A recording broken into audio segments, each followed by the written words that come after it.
Well, hello, everybody. We have a full house today for the .NET MAUI Community Stand-Up. Welcome. I am one of your hosts, David Ortinau, Product Manager on the .NET team. Hello, Umesh from India, Alessandro, ciao. Eric Ritter's in the house, Gerald's in the house, Lucas Rocha. I'm just going to name off everybody. Whoa. You know, it's the way it goes. But we have other people here too. Let's start with to my right, Rachel. Hello, I'm Rachel Kang, also product manager on the .NET team. And we have Shane. He's down there. Down Is there. Mine's inverted. You're pointing completely really? off. Yeah, it's a you're over here for me. Yeah. What? That's This accurate. is not Teams. This is StreamYard. This is consistent for everybody. What are you talking about? Yeah, this is where you are on my screen, so I don't know. Maybe we're being A/B tested or something. Hey, I'm Shane. I'm with the .NET MAUI team. My handle on GitHub is, are they called handles? Is that a thing anymore? Nickname? Sure. I don't know. My name on GitHub is Pure Ween.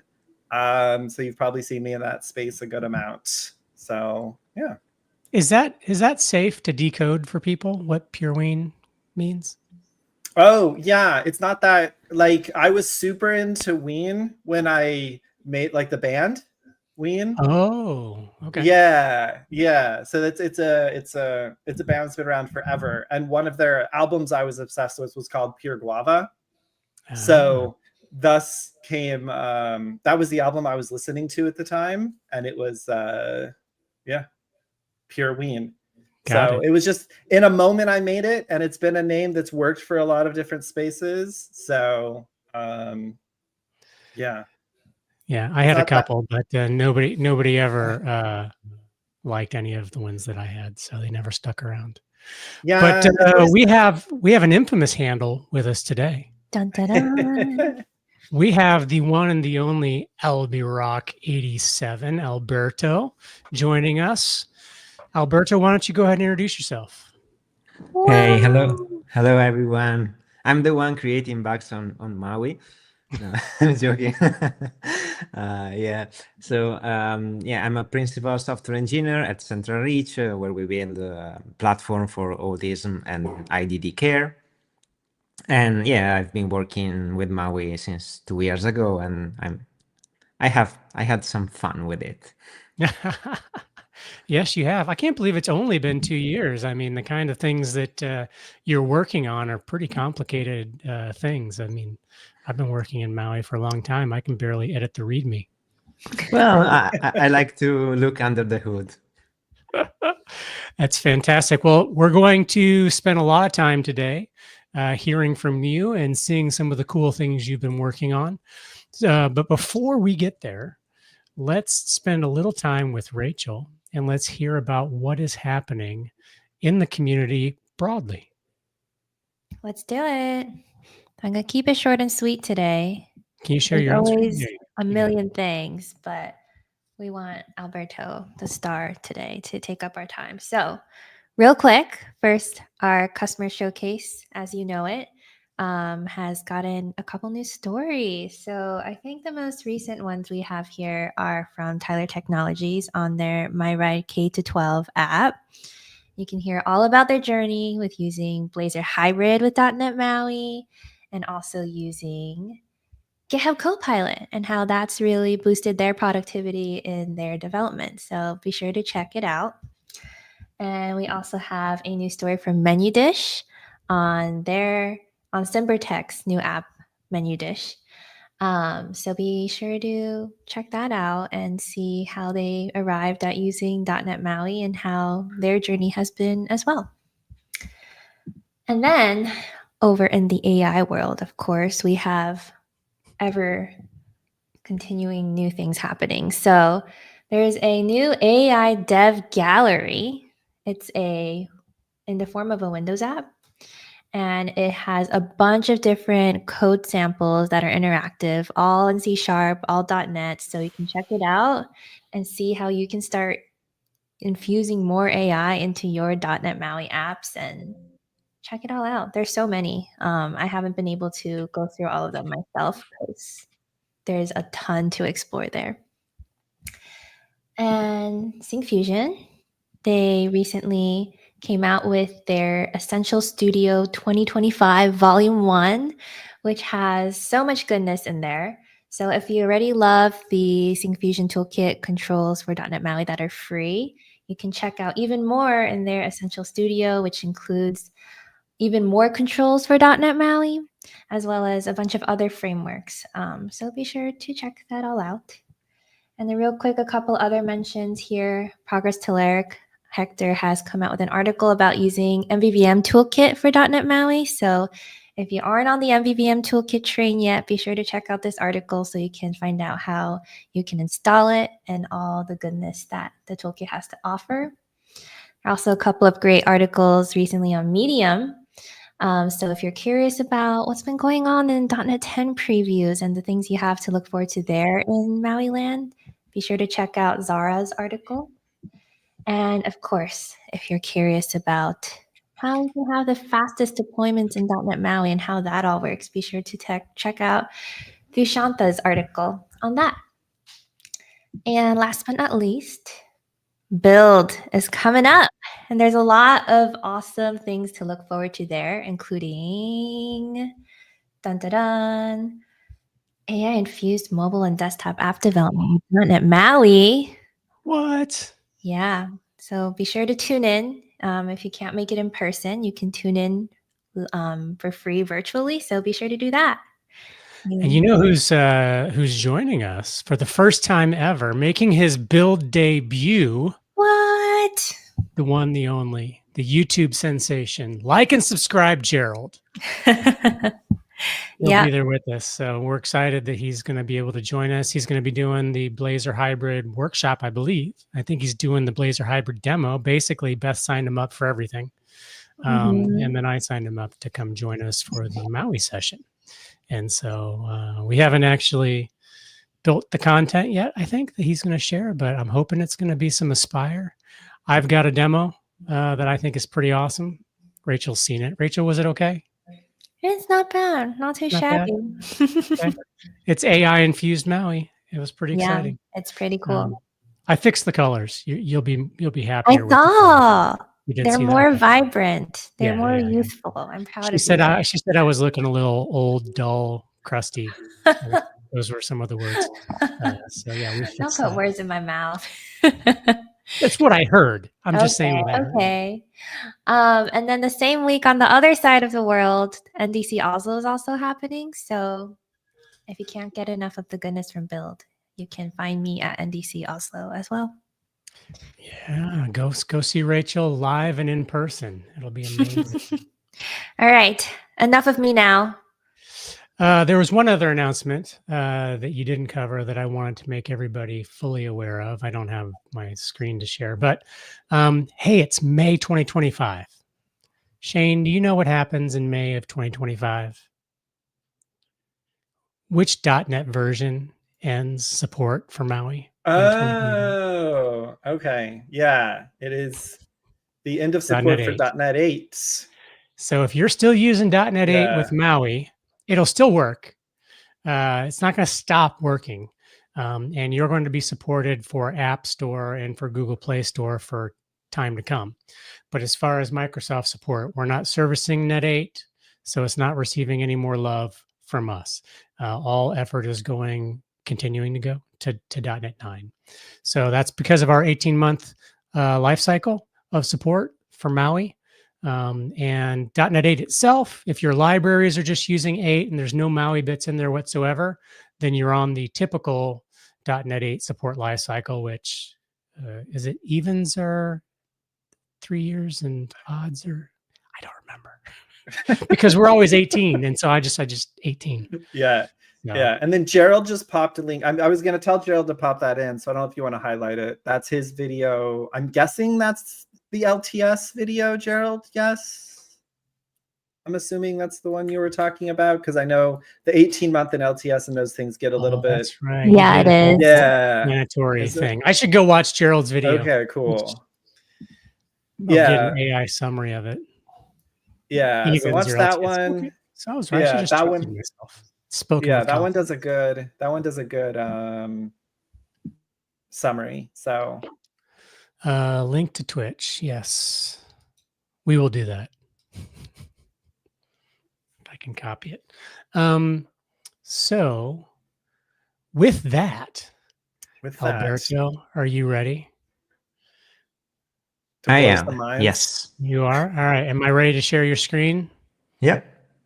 Go ahead. Nice. Alberto came prepared with GIFs, slides. You're more prepared than we are. I'm going to sign you up to be a host for this. All right, take it over, and we're going to be the gallery. We're here to watch and learn. All right. So we are gonna go through well, the reason I started contributing to MAUI. Then we will look at the Android performance improvement, iOS performance improvement, and then I will share some information about my Nalu.Maui library. And well, the last bullet point, it's a mistake I left there, but I mean, we don't have enough time to even go near that. So, well, the reason is that I am really obsessed for performance and usability, and seeing some lagging in the scroll is not making me happy, right? So to be fair, this is a pretty complex example we have here from David. This is very complex because every element is different from the other one. It contains a bindable layout with many items, you know, nested layouts. So this is very complex to measure and arrange every time. So this is one of the reasons this was initially slow. So let's go to Android. Now, it took me a while to realize this, but apparently there was a huge problem with shadows. Basically, on Android, it's really hard to draw a shadow unless you are using the default elevation. But given MAUI gives you the control over how to draw shadow, well, that's a little bit more complicated. You have to draw the shadow yourself. And the big problem here is that it was taking 7% of the CPU time just to draw a few shadows on the page. And the problem is that basically to draw a shadow, you have to draw all the content, then create a bitmap, extract the alpha channel, draw the shadow with the Gaussian blur, and then you can draw the descendants all over again. So this is really, really performance-wise complex. And then I thought, all right, but if I have like a solid white background, why do I have to render all the content to then run a Gaussian blur and draw the shadow? I can just, you know, use the shape because it's solid and draw a shadow on the shape. So from MAUI MAUI 9 SR4, be sure to use the background when you use the shadow, for example, on a border, because this way you are basically getting very enhanced performance. You can see on the right here how fast it is the scrolling compared to the old one. And this is just because of the shadow. So I think this is a really good improvement. And also there was another problem where basically some views were being drawn twice, one on a bitmap and then one on the canvas. So with these changes, we made the Android one very, very fast. All right. So let's move to iOS. So iOS had other types of performance issues. One of the reasons is that it was still relying on the visual element measure invalidated event. So that's an event which comes from the Xamarin code, basically. And well, the main difference between Xamarin and MAUI is that Xamarin had its own layout path, like a cross-platform layout path. While on MAUI, we are leveraging the platform way of doing measure and arrange. Yeah, so basically the problem is that I wanted to leverage the platform way of doing things, but I couldn't because the way the way it was propagating the invalidation was basically stuck at some point where there was this native platform view here, and the basically the passing up the invalidation was working through inheritance. But this native view was basically blocking me from doing this improvement. So I thought, okay, we have to simplify this. And I decided to, do a simple loop and propagate the invalidation up to the chain, including all the native platform view not controlled by MAUI.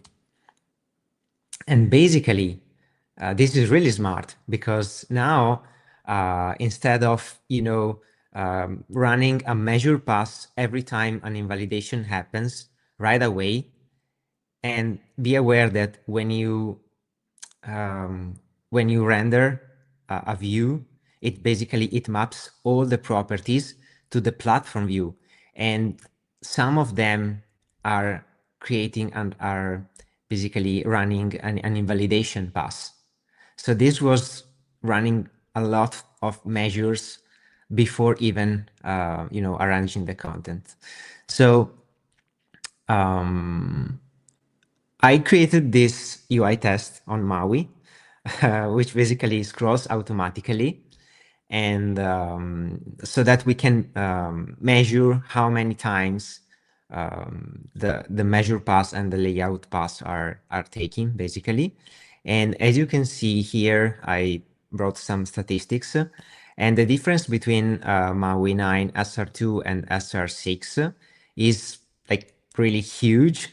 There is, it's like 40% faster if you scroll slow, which I mean, a few users do nowadays. But if you scroll very fast, there is a 60% performance improvement, which is a lot.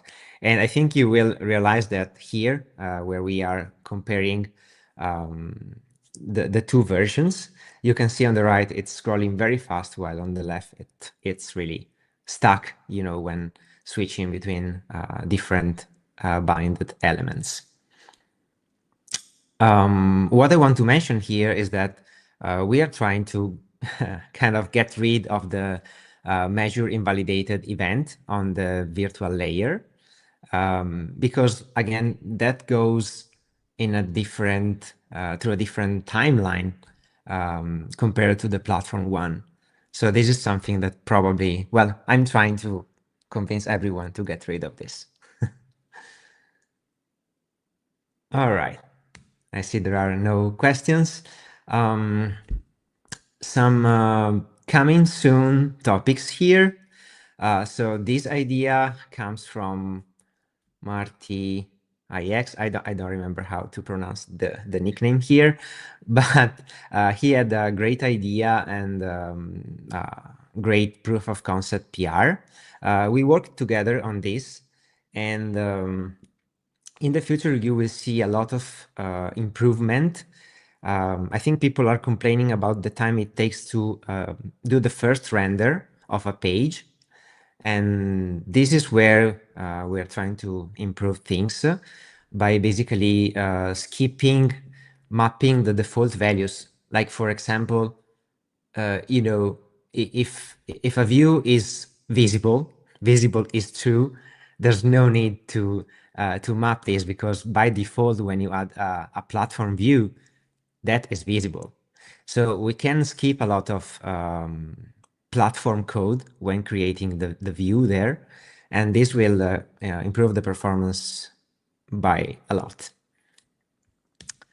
Then another things we're working on is basically stop the invalidation when a visual element is constrained by its parent.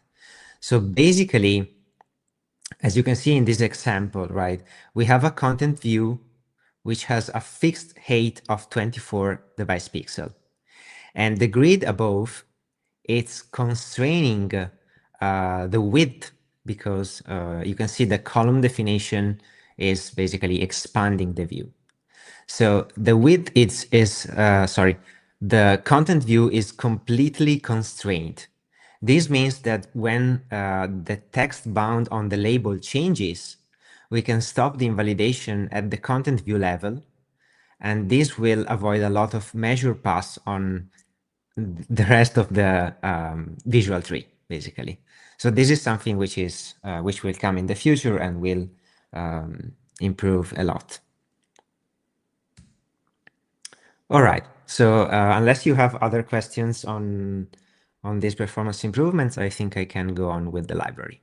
I have a question. So you're showing XAML here, and I just have a personal preference question. Are you a fan of XAML? Did you use XAML before you started doing MAUI? No, well, before MAUI, I was well, I'm still a web developer, actually. So I'm used to HTML, right, or React or Angular, where you use tags. So I think it's convenient. I know people maybe prefer to use C# under some conditions, but I think that C# doesn't give you the easily give you, like, the at first sight, the hierarchy of items, which is something you can see on XML, right? So I think if you do a proper use of properties and classes, you can reduce the number of characters in your XAML, and maybe have a high view of your layout and the hierarchy of elements. Gotcha. And how many people are on your team that are working like in the same code base? Well, in my team, we are in 3, but then there is we have small teams in the company, but there are like 2 teams right now working on different apps. So yeah, I think we are actually probably 10 people working on apps. Okay, cool. That's all my questions for now. I'll hold them till later. Sure. All right. So let's go with my Nalu library. So Nalu means wave. I wanted to find a short name. And the reason for wave is because this originates from the navigation issue I have encountered. So I thought wave was a pretty name. Yeah, so it all started with this, right? Call dispose on page and view model when page is popped if they implement iDisposable. This was the issue, a very famous issue. So I started creating my own abstraction layer, and I worked on it for a lot of time, basically. And we are using Nalu in production right now. So I wanted to leverage the dependency injection because I was used to ASP.NET Core, right? So I wanted to leverage this fully. And then I wanted to apply MVVM pattern and have type checking in mind. Yeah, we met here.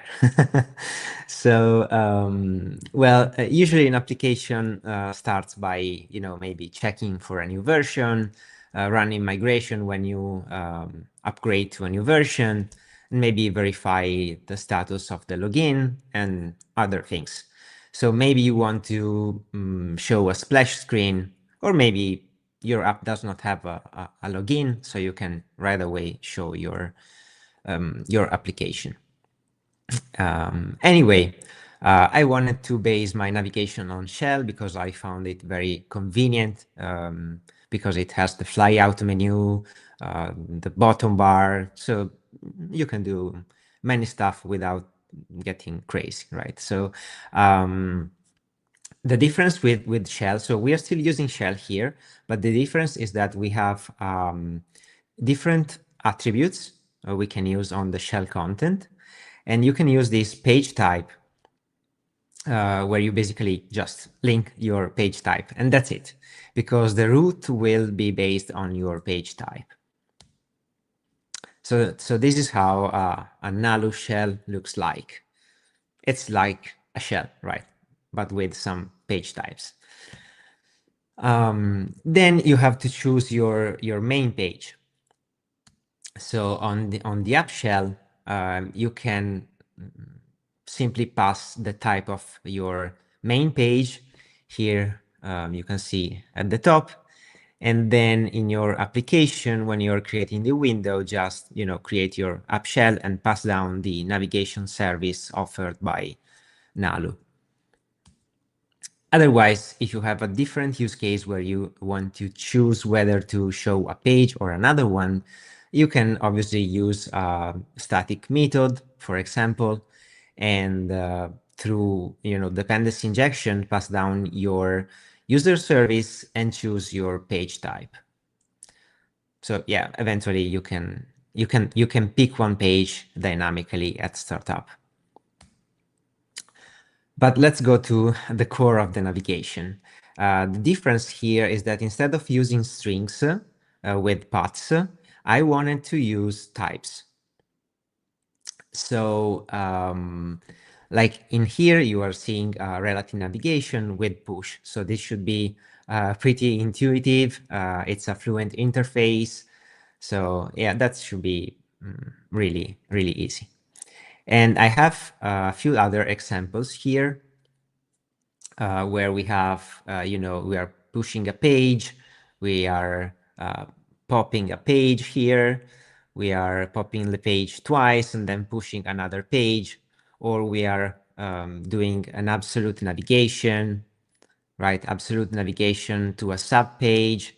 We have many examples. And then in the middle here, you can spot an intent. I like the name intent because I want to navigate to a page with an intent, right? And I'm passing some parameters. So we will see an example later on. But in general, I try to define a few interfaces to react to navigation events. I wanted to create different interfaces because I like solid principles, and I don't want my class to have like a disappearing method if I don't care about it. So you can implement only the interface you're interested in. And in this case, you can see we have the entering, appearing, disappearing, and leaving, where entering is when you create the page, and leaving is when the page is popped from the navigation stack. One difference from, well, no, it's identical, yeah. So appearing and disappearing are basically the same. Well, there is a difference actually, that appearing event is happening when the page has really appeared. So what I found strange with Shell is that it depends. So the timing of the event is dependent on the platform implementation. While in this case, I wanted to make this appearing event happen only when the page has actually appeared.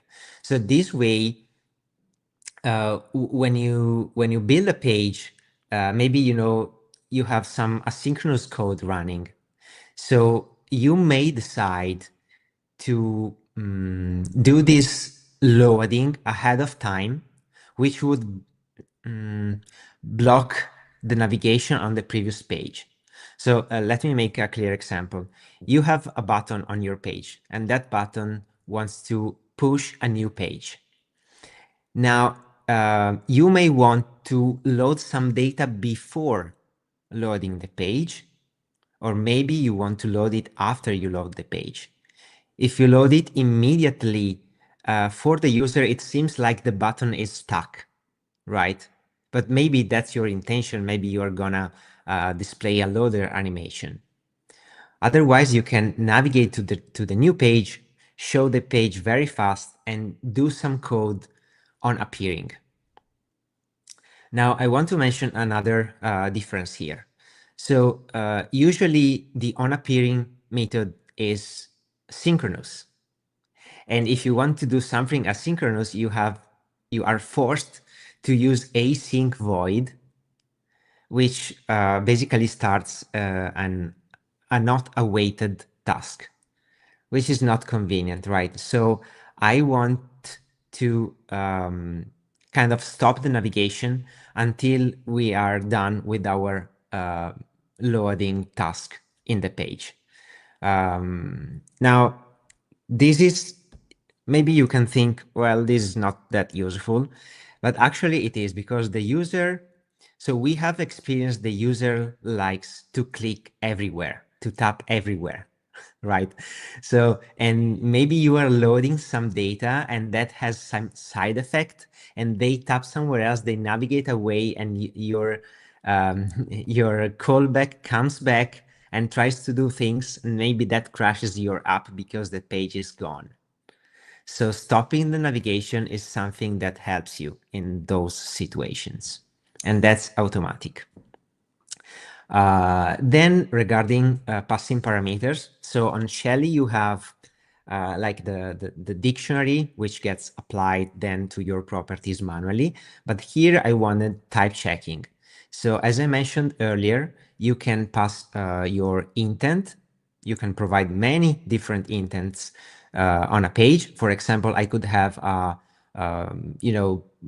person edit form page, and you could use it to create a new person, or maybe to edit an existing one. So this way you can provide your own class with your own events, and only the one related to your intent will be invoked. So this is basically avoiding all those custom mappings, basically. All right, then something I really wanted is navigation guards. So, the user can press back, or maybe, you have some button which opens the flyout menu, even if you are on a sub page. They can do many things with buttons. And maybe you want to prevent the navigation because you are doing something really important. Now, actually, to do that, you have to override, for example, on back pressed on your page, because otherwise Android has a physical back button, right? So you have to do many things. You have to pay attention to many things if you want to stop the navigation. But with Nalu, it's really easy, because you just need to implement this iLeaving guard, which provides a method returning a bool parameter where you can decide whether to leave or not. Guards can also be ignored, right? So we can see an example here. We have a save async command where we are saving. So I'm saying, hey, saving true here. And this will basically prevent, with this can leave async, it will prevent the navigation. If saving, return false. But then, if you are not saving, maybe you changed some data and I don't want you to leave the page. So you can, implement your own pop-up, for example, and ask the user if they really want to leave. But then, you are saving in this case, so the navigation is blocked. So if you want to navigate, you have to specify this default ignore guards. And this navigation alone will be allowed to proceed. All right, then I finally, this was the source problem I had. So the navigation will take care of dispose your page and all the dependencies. Please take note that the page itself and the view model are being created under dependency injection scope. So those are registered as scope dependencies. So if you have any other dependencies which should share the same lifetime, well, that's gonna dispose them all.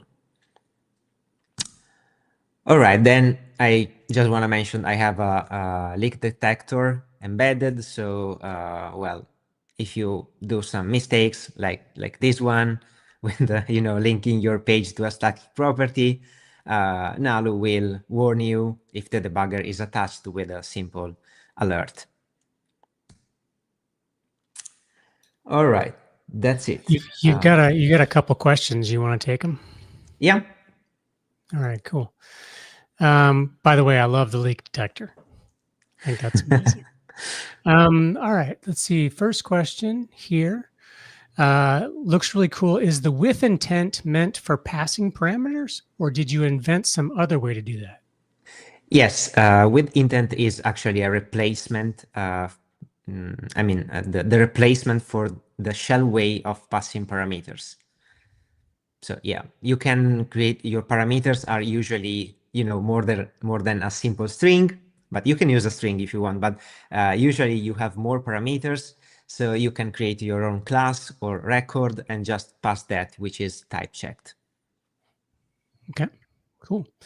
All right, the next one is a three-parter. So let's see if we can stitch this together. Synchronous method, when we open new pages one by one, becomes like a stack. So if we implement this awaits, stopping the navigation so it will not work like a stack. So when each user exits, when user exits each page, when the user hits the back button, will it go to the home page?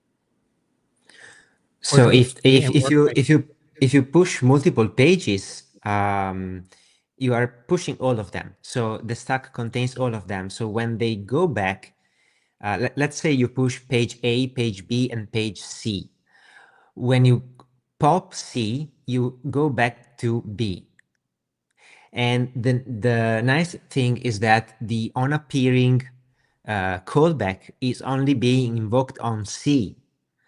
So it's not like you are stacking a lot of asynchronous call, right? So the appearing code on the B page will happen only when you pop C. Okay. Cool. That's right. The questions we have for now. All right, so let's jump into layouts.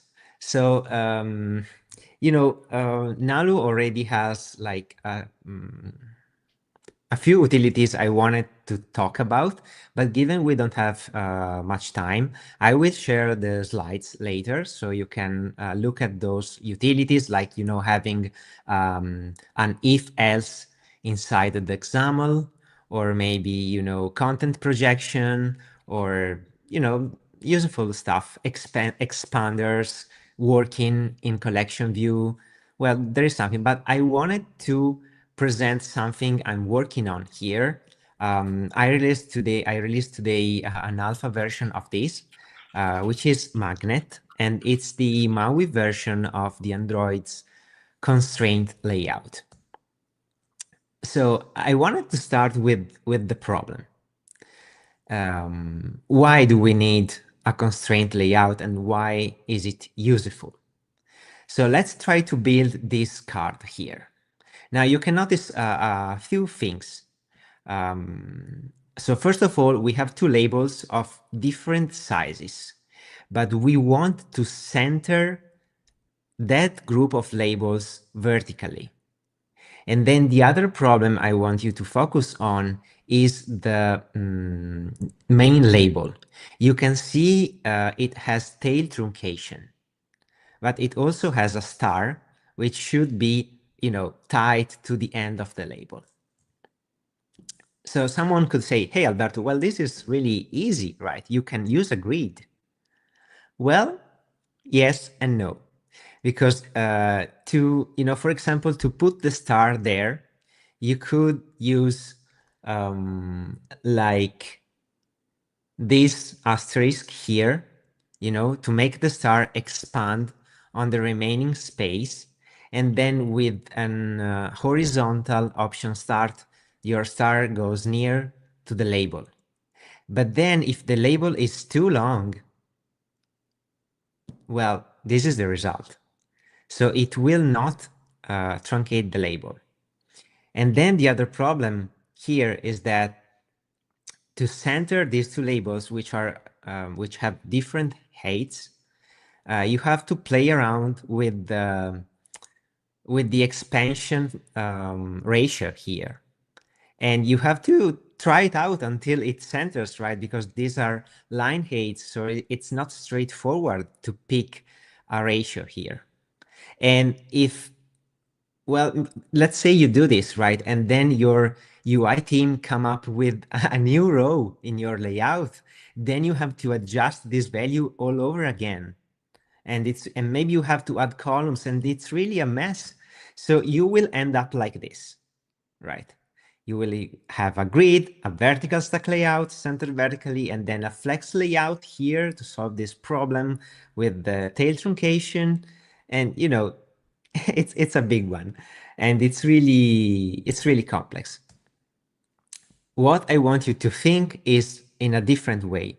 So if you use your hands to put objects on your table, usually you try to place them thinking about their relation instead of how to split the space. So in this case, I want to position my image to the left of the stage and pull it to the top and to the bottom so that it sticks on that position.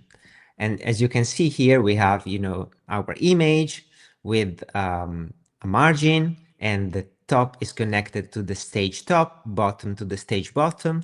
And you can see an exclamation mark here, stage left, because I want this traction here to be very, very strong. So later on, we will add more rules, right? So maybe this image will be able to move around. Well, I don't want that. I want it to stick to this edge. Then we can do the same for the money here, right? So we can put this to the right. But in this case, we have a label which is only one row. It's very small vertically, and we want it to expand. So you can use height property here to take all the space. Then we have, the problem we mentioned before. We want to center this group of labels. And to do that, we have to apply different forces in play. So we have to tie those labels together. So I'm using a strong traction between them, but I'm using a normal traction to tie them to the top of the stage and the bottom of the stage. In Android, this is the chain pack in the constraint layout. This is the name. There are other names like, like space between or stuff like that. When you have a group of items and you want to position them in different ways, basically. Then we can apply the same logic to this, right? We want the asterisk to be tightly connected to the label, and then have a, not a strong connection to the edges. But then this group would stay in the middle.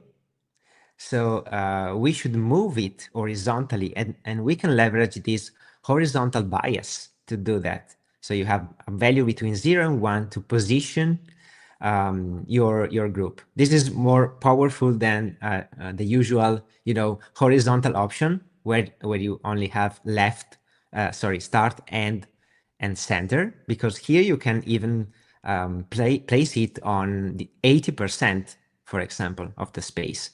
So it's very flexible. Now we have the problem we mentioned before. So we have these ellipses, right? And the problem is that when the label increases its sizes, it will take a lot of space. So we want it to be able to shrink. And I thought about this symbol to, signal that this width is not a strict requirement, but it can eventually shrink to accommodate the constraints. So you have different options for width. You can base your width coefficient like on the measured width or height, for example. Or you can, for example, say my width must be like twice the height. Like, for example, you want to display, you have your media element from the MAUI Community Toolkit, and you want to size your video to a given proportion.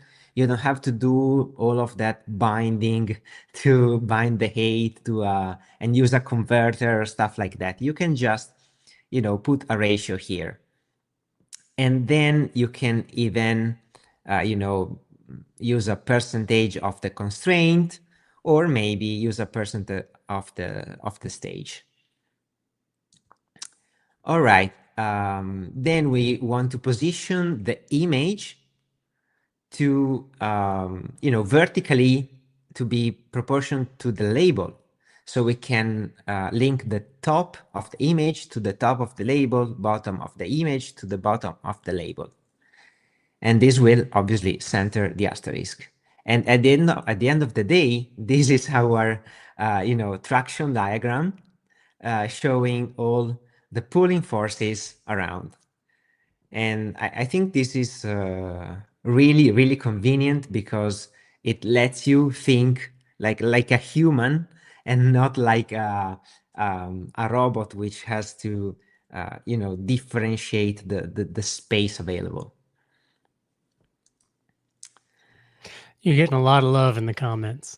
Yeah, so again, this is in an alpha stage. It has been released. The documentation is basically these slides. So pardon me, I didn't have time to create one. But if you want to try this out and give me some feedbacks on GitHub, it would be very, very appreciated because I want to finish this. I want to work on performance. There are some very key consideration I've used to do this. For example, the fact that the rules are separate from the virtual view hierarchy. So basically, you can reuse the same rules on more instances of a virtual view. So if you don't know where I'm going, I'm thinking of collection view, where you are constantly reusing those rules. And this will give a good performance boost in the collection view too. All right. So yeah, please stay tuned, and I will keep improving this magnet layout. I think we have still a few minutes, so let me quickly go around to some utilities here. Well, this is an if else on your example using templates. What's nice is that it also supports a data template selector. Okay, so that's really nice. What I like about this is that I created a content binding context because, again, I love solid principles. I love the interface segregation one, and I want my template to be bound to the user in this case and not to the page view model, right? So my toggle template here has a condition on the page view model, right? But then I want the template to simply be bound to the user. So this is a way to pass down the right view model to the template. Then, well, we have this content template selector I already mentioned. What else? Well, I have this view box, right? It's a replacement for content view. Maybe in .NET 10 you can still use content view, right? But right now content view is based on legacy layout. So I wanted a lightweight content view, which is not based on the old compatibility layout, which does not have the content projection code inside. So this is really, lightweight and fast. And it has the clipping to bounce property, which is not there in the content view right now. Then what I want to show, well, content projection, you already have this with templated content in MAUI. But what is nice here is that you can reuse content projection even with a data template selector. So that could be useful in some condition. Now, I have my own expander because it's really hard to make one, especially if you want it to work in a collection view, right? So this is different from the community toolkit one because it doesn't have a header, right? You can eventually put your own header, but the goal of this expander is to basically animate the height and width changes. So you can use it to build an accordion. You can use it inside a collection view like this. So it's really flexible. And again, it's not easy to find an expander which works inside collection view, trust me. All right. You've got a few questions when you're ready. Yeah. You ready? Go ahead. Okay. So this guy keeps asking a ton of questions. Can I use Z ordering with the magnet layout system? Yes, you can use the MAUI Z ordering and it will work. Okay. All right. And this guy again asks, have you benchmarked to see how magnet compares to like grid? Not yet, because I'm still worried. I worked mainly on features to make it feature complete. Yeah. What I can say is that magnet is based on the cassowary algorithm. So, which is what is being used also on iOS for auto layout. This is a .NET port I found on GitHub, which shares the same MIT license I'm using. So I forked the code and I made some adjustments here and there. But yeah, I think it should be pretty fast. Maybe it has some complexity in the startup, but then the subsequent measure passes will be very fast, because if you are changing a label, for example, all of the other rules are not changing the equations behind. So it will only fix this label and the dependent rules. I think it should be pretty fast, but I will let you know once I find some time to do it. I'm a product manager, so I'm always going to ask the questions like that. All right. Dot Morton is asking, how is the magnet layout system different from relative layout? Maybe so this is a question for Shane. I don't know. Yeah, so I think the relative layout, well, they share some features, right? But it does not cover all the connection you can make with a constrained layout, basically. But yeah, the relative layout can help you build some, UI, but it's not complete in like, the horizontal bias or, shrinking or, different type of rules in sizing. Okay, cool. All right. So Yep, you've got 2 minutes. 1 minute just to show this one because I really like it too much. This is a time span UI control because sometimes you want to ask the user for a duration. And this is built with the Skia Sharp. Yeah, so I think it's pretty nice. It's highly customizable. You can choose the duration of the whole wheel, right? You can set a maximum duration. You can customize, the size of the lines, the colors, everything. It's really, I think it's really, really fun to use. And one quick mention about HTTP client. Just be aware that when you background the app, on iOS, your HTTP request will be basically killed. So Nalu provides this HTTP client message handler, which lets your HTTP request continue even when the app is backgrounded. So take a look also at this one. I made it. Ah, look at that. Fantastic. Woo! Well, I'm okay with going a few minutes over. Shane, you haven't had anything to say. Do you have any questions or comments? He kept kind of addressing any question. Like I was keeping notes, and then it was like, oh, he addressed that one.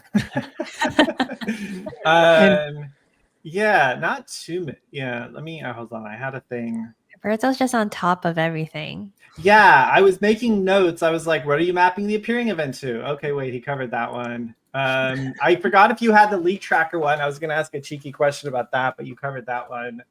Yeah. Did you do much Xamarin Forms development? Like, did you work on the Xamarin Forms framework too much, or did you first kind of jump in during like the MAUI? Yeah, we maintained a Xamarin app for almost 1 year. So yeah, I have some experience also there. Okay. Did you work in sort of the Xamarin? I guess you've seen the Xamarin Forms layout system. So overall, how would you sort of compare how much you like the way MAUI handles doing layouts versus the way Xamarin Forms did? Because I know they're two very different perspectives. So I think it's more straightforward, like end and ended expand, all those expand rules. Sometimes it was not easy to understand the resulting effect, right? So I think that's an improvement. It looks like something we are removing, a feature removal, right? But at the end, I think it's more straightforward to use.